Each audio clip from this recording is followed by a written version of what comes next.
Mesdames, Messieurs, bonsoir et bienvenue à cette édition, le sommaire. Une unité médicale d'urgence, de soins, de surveillance sanitaire et d'assistance sera mise en place à l'aéroport de Cotonou. Une des décisions prises par les membres du gouvernement au Conseil des ministres ce jeudi 5 octobre. L'initiative mois d'octobre, mois du consommé local, a été lancée hier mercredi à Cotonou. Des citoyens béninois apprécient cette initiative qui vise à valoriser les produits locaux. En Ouganda, l'opposant Bobi Wine a déclaré ce jeudi être assigné à résidence depuis son retour d'une tournée à l'étranger. Des précisions dans cette édition.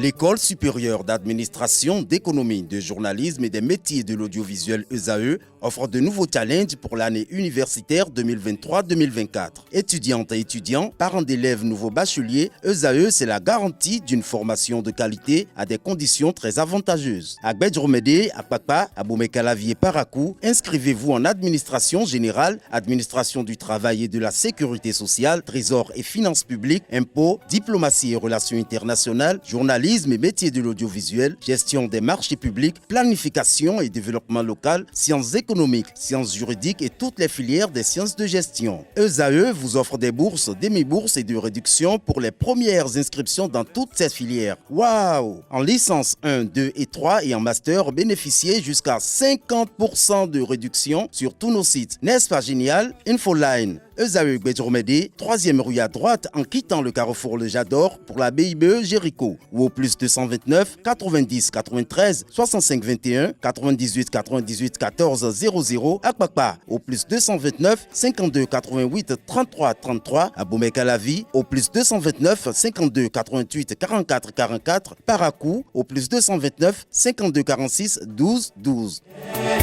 ESAE, l'excellence à un nom.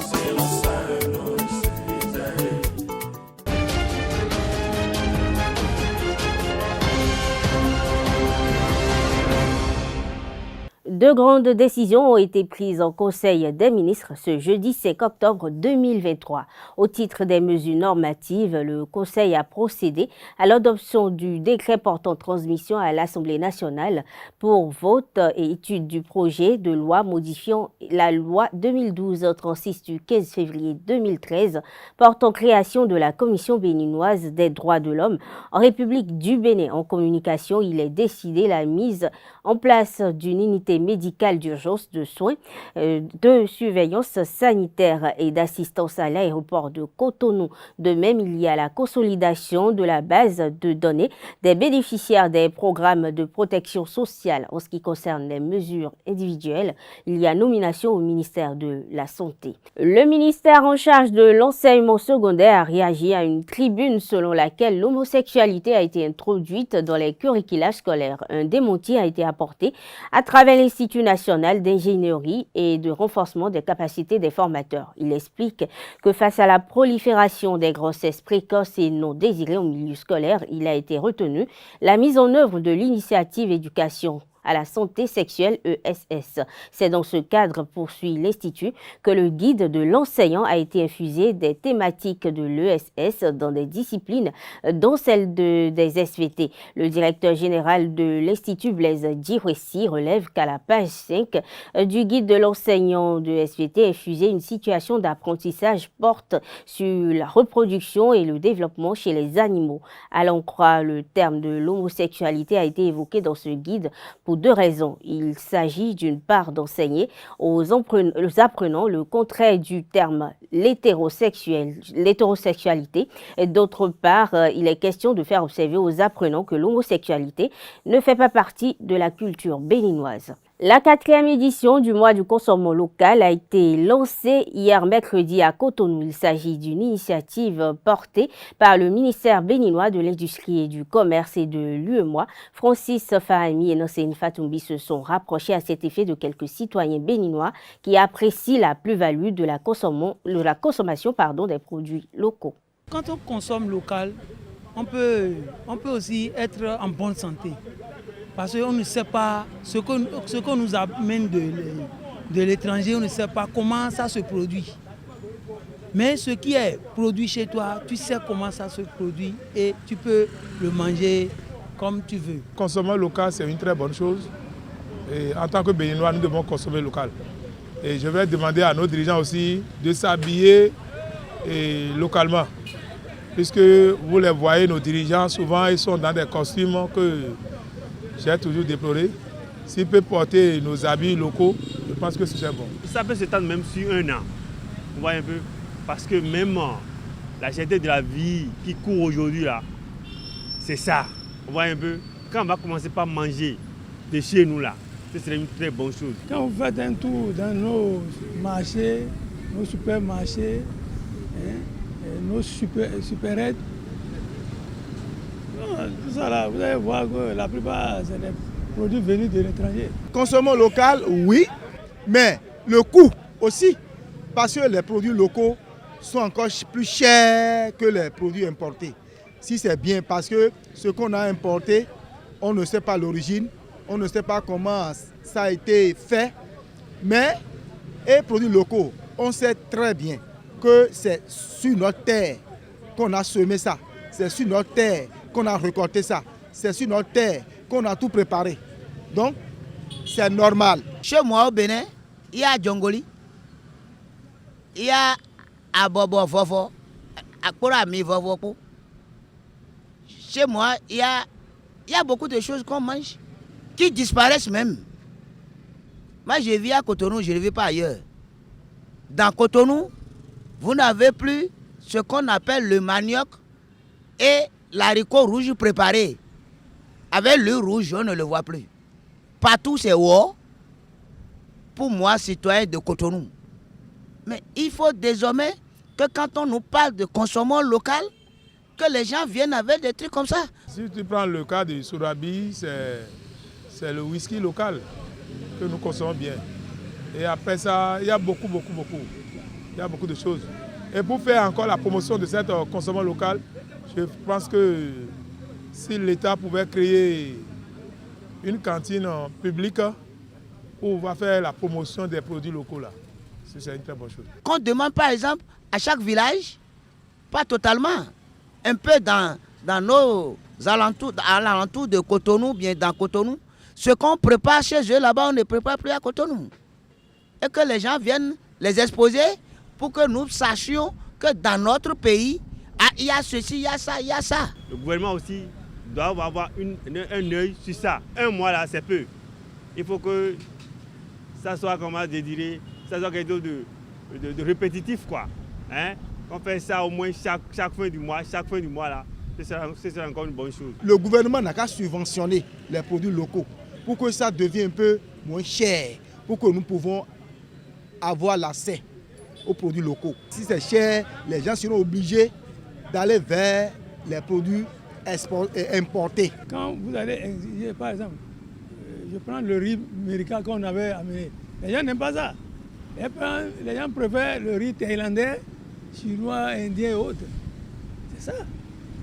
Voilà le problème. L'Institut des artisans de justice et de paix, en collaboration avec Konrad Adenauer et l'Université d'Abomey-Calavi, a organisé un atelier annuel de réflexion et de formation sur le thème citoyenneté et devoir patriotique. Les jeunes s'engagent dans la cité. Au cours de cet atelier de formation, plusieurs professeurs ont partagé leurs expériences avec les étudiants venus de différentes universités. Reportage Kanté Amoussou, Deogracias Somakou. En rendant grâce à Dieu pour le don que représente cet atelier pour notre pays en matière d'implication pour la jeunesse, je déclare ouvert les travaux de cet atelier sur le thème « Citoyenneté et devoir patriotique, les jeunes s'engagent dans la cité ». Ainsi s'ouvre l'atelier de réflexion et de formation sur le thème « Citoyenneté et devoirs patriotiques, les jeunes s'engagent dans la cité » organisé par l'Institut des artisans de justice et de paix IAJP en collaboration avec la Fondation Konrad Adenauer et l'Université d'Abomey-Calavi. Cette initiative vise à éveiller et renforcer la jeunesse composée d'étudiants des différentes universités du Bénin venus pour l'occasion. Les échanges nourris auxquels nous allons nous exercer en ce jour s'inscrivent dans le prolongement du parcours réflexif qui nous occupe depuis le début de l'année. Il est de notoriété que la jeunesse constitue le fer de lance de tout développement qui se veut durable et la force motrice de toute démocratie qui entend être viable. La promotion donc de la citoyenneté et des valeurs patriotiques sont assez importantes pour la CAS. C'est pourquoi elle n'a pas hésité à donner son apport pour accompagner l'IAJP dans cette initiative. Chers participants, le Bénin est une nation qui est riche de sa jeunesse. Une jeunesse dynamique qui a besoin de pleinement jouer son rôle dans l'édification d'un État fort, prospère et démocratique. La question de l'engagement, elle concerne notre jeunesse, elle concerne toute notre société parce qu'une société sans des personnes engagées, c'est une société sans boussole. C'est une société où la réflexion perd pied.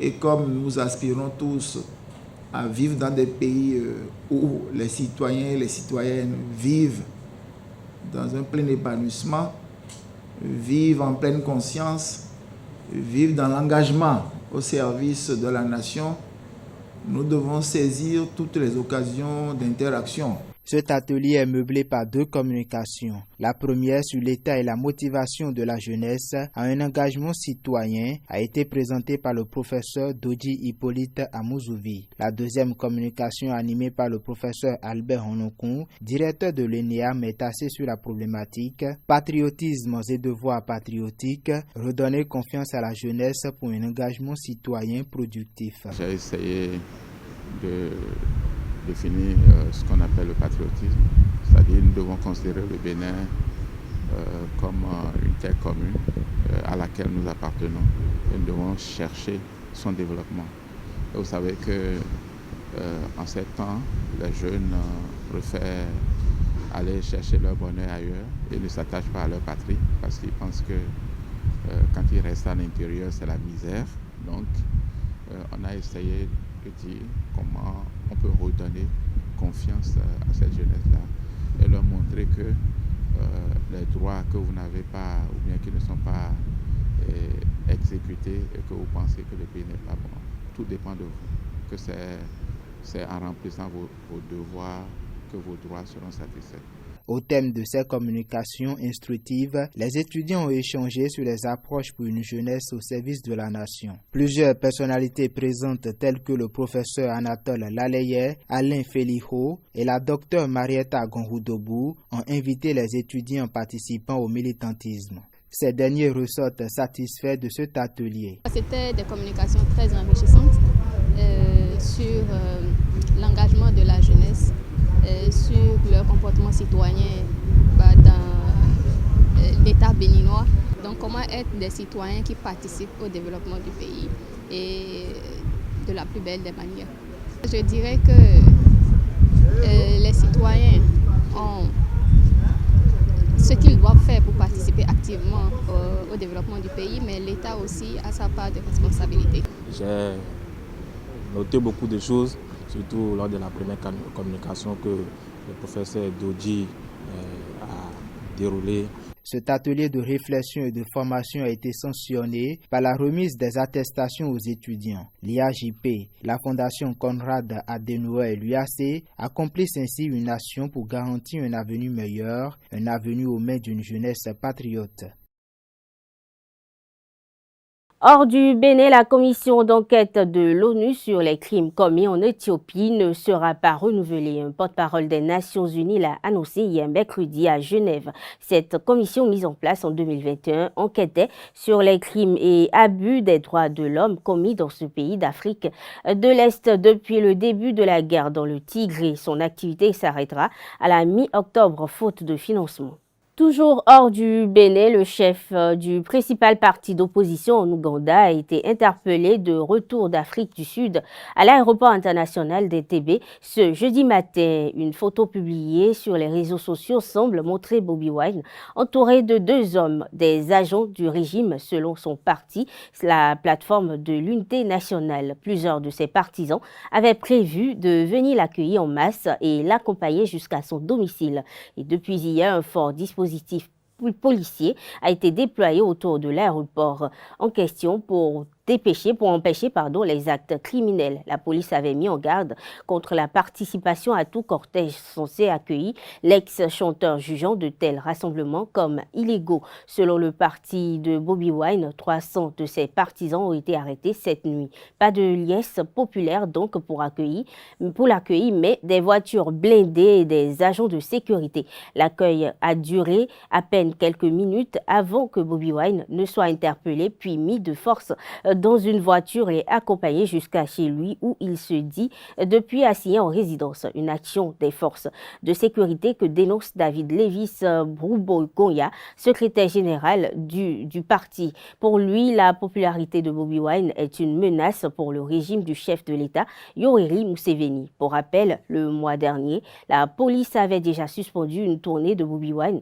dans tout le pays en vue de prochaines élections en 2026, évoquant des troubles à l'ordre public. Un jeune homme de 21 ans qui a reconnu avoir voulu tuer la reine Elisabeth II avec une arbalète au château de Windsor le jour de Noël 2021 a été condamné jeudi 5 octobre à 9 ans de détention à Londres. Souffrant de troubles psychiatriques, Jouswant Singh Shail avait été arrêté le matin du 25 décembre 2021, le visage couvert de masque métallique et portant une arbalète à proximité des appartements de la souveraine, âgée de 95 ans à l'époque.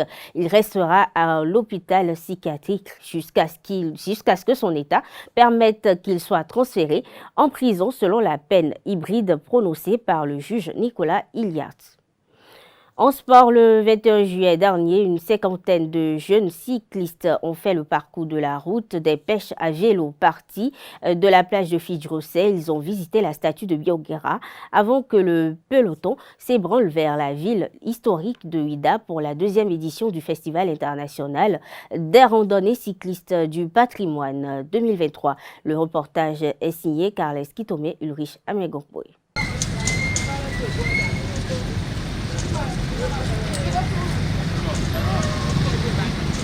À l'occasion de la deuxième édition des randonnées cyclistes du patrimoine, ces jeunes cyclistes ont parcouru les 47 km qui relient Cotonou à Ouidah par la route des pêches. Nous voudrions promouvoir le cyclisme et le loisir à la base aussi. Nous sommes à la plage de Fidjrosset pour l'ouverture officielle de cette fête qui réunit le sport et la culture. Comme exhortation aux randonneurs, je vous précise encore que ce n'est pas de la course de vitesse.